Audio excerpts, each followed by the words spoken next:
mag-secret file ay ilike mo muna ang video na to at mag-subscribe na sa aming YouTube channel. Don't forget to click the notification bell para hindi ka nahuhuli sa latest episode ng DJ Rocky's Secret Files.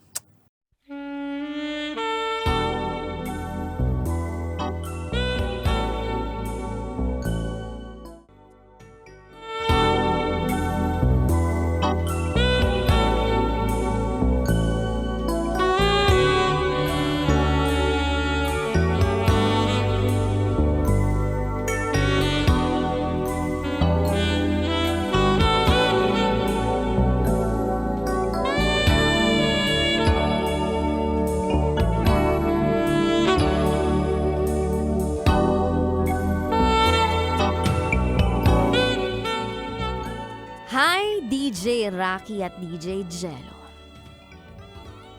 Itago niyo ako sa pangalang Lipton. At ito, ang aking SPG. As in, super. Back ganern.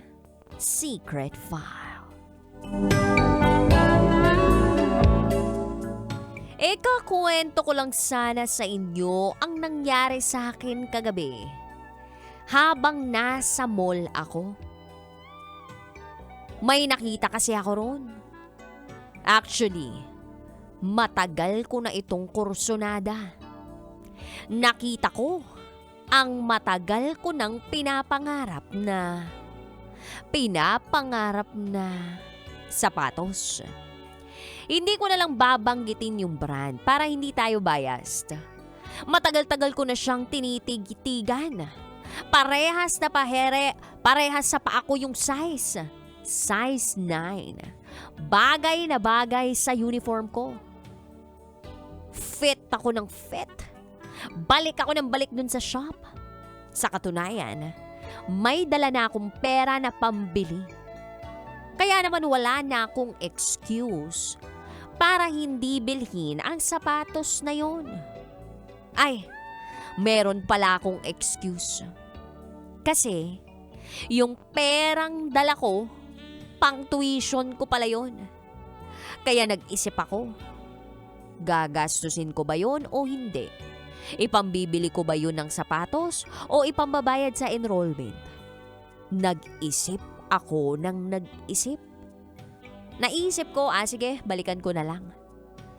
Pero, maya-maya, nakita ko na may kumuha nung sapatos.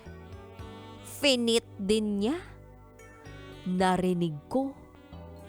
Last stock na raw yun. Pinagpawisan ako dahil baka bilhin nung lalaki.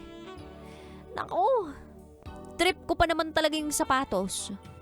Pinagmasdan ko siya. Nagfit pa ng ibang sapatos at hindi na binalikan yung sapatos na gusto ko.